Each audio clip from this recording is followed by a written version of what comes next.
حضرت علی علیہ السلام فرماتے ہیں، اللہ جب کسی سے ناراض ہوتا ہے تو اسے ایسی چیزوں کی طلب میں لگا دیتا ہے جو اس کی قسمت میں نہیں ہوتی۔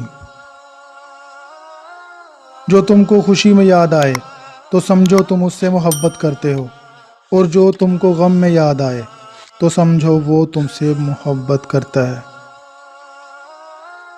کسی کے لیے حد سے زیادہ پریشان مت ہو، کیونکہ جب اللہ بہتر سے دور کرتا ہے تو بہترین سے نوازتا ہے۔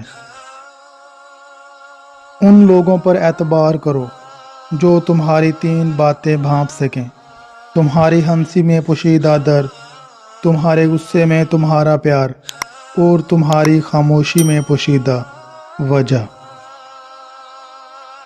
جو شخص تمہارے خون میں سے نہ ہو مگر پھر بھی تم کو عزت دے اور پیار دے تو بے شک وہ تمہارے لیے بہترین رشتہ ہے۔ پسند اس کو نہ کرو جو دنیا میں سب سے حسین ہو، بلکہ پسند اس کو کرو جو تمہاری عزت کرتا ہو۔ انسان کی اصل موت اس وقت ہوتی ہے جب وہ کسی کا دل اور دعاؤں سے نکل جاتا ہے۔ زندگی کے 3 اصول بنا لو: اس سے ضرور معافی مانگو جسے تم چاہتے ہو، اسے کبھی مت چھوڑو جو تمہیں چاہتا ہے، اور اس سے کبھی کچھ نہ چھپاؤ جو تم پر اعتبار کرتا ہے۔ کسی سے محبت کرنے سے پہلے اپنے دل کو قبرستان بنا لو تاکہ اس کی چھوٹی چھوٹی غلطیوں کو دفنا سکو۔ ہمیشہ ایسے شخص کو چنا کرو جو آپ کو عزت دے، کیونکہ عزت محبت سے کہیں زیادہ خاص ہوتی ہے۔ جو شخص تمہاری خوشی چاہے اس کا اداس ہونا تمہارے لیے فکر کی بات ہونی چاہیے۔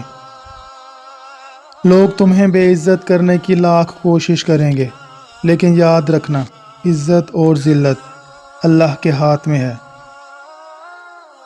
اگر تمہیں سکون چاہیے تو اللہ کے پاس تلاش کرو، دنیا کے پاس نہیں، کیونکہ دلوں کے حال دنیا سے بہتر تمہارا اللہ جانتا ہے۔ حضرت علی علیہ السلام نے فرمایا، میری 5 باتیں یاد رکھنا، ہمیشہ کامیاب ہو جاؤ گے۔ پہلی بات، اللہ تعالیٰ کے علاوہ کسی سے کوئی امید نہ رکھنا، کیونکہ اللہ پاک کے علاوہ کوئی ذات نہیں جو کہ تمہاری امیدوں کو پورا کر سکے۔ دوسری بات، اپنے گناہوں کے علاوہ کسی چیز سے نہ ڈرنا کہ کل کو جب اپنے اللہ کے سامنے جاؤ گے تو اللہ کو کیا منہ دکھاؤ گے۔ تیسری بات یہ ہے کہ اگر تم سے کوئی ایسی بات پوچھی جائے جس کا تمہیں علم نہ ہو تو یہ کہتے نہ شرمانا کہ میں نہیں جانتا۔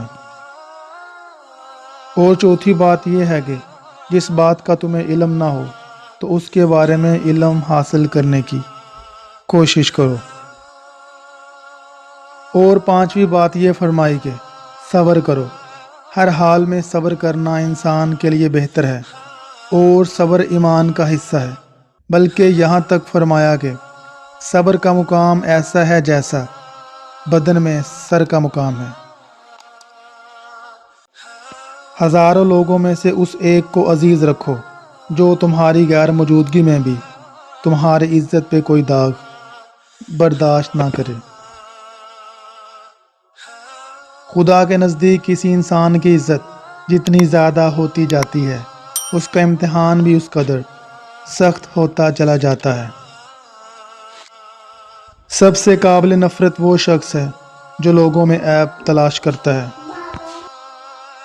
حالات اگر برے ہوں تو یقین رکھنا چاہیے، کیونکہ خدا جب کچھ لیتا ہے تو اس سے بڑھ کر نوازتا ہے۔ جس کسی کو اکیلا دیکھو تو سمجھ جاؤ کہ وہ ایک سچا انسان ہے، کیونکہ بھیڑ ہمیشہ منافق کے ساتھ ہوتی ہے۔ اچھا انسان وہ ہے جو کسی کا دیا ہوا دکھ اور درد تو بھول جائے مگر کسی کی دی ہوئی محبت کبھی نہ بھولے۔ جو ہم سوچتے ہیں وہ ہوتا نہیں، جو ہوتا ہے اس کا علم نہیں، اور جو ہوگا وہ بہترین ہوگا۔ جب تم بغیر کسی وجہ سے خوشی محسوس کرو تو یقین کر لو کہ کوئی نہ کوئی کہیں نہ کہیں آپ کے لیے دعا کر رہا ہے۔ تم وہ مانگتے ہو جو تمہیں اچھا نظر آتا ہے، مگر اللہ وہ دیتا ہے جو تمہارے لیے بہتر ہوتا ہے۔ تعلق برقرار رکھنا ہو تو اچھائی بیان کرتے رہو، اور تعلق ختم کرنا ہو تو سچائی بیان کر دو۔ جب لوگ تمہیں تکلیف میں اکیلا چھوڑ دیں تو جان لو کہ اللہ تعالیٰ تمہارے کام کا ذمہ خود لینا چاہتا ہے۔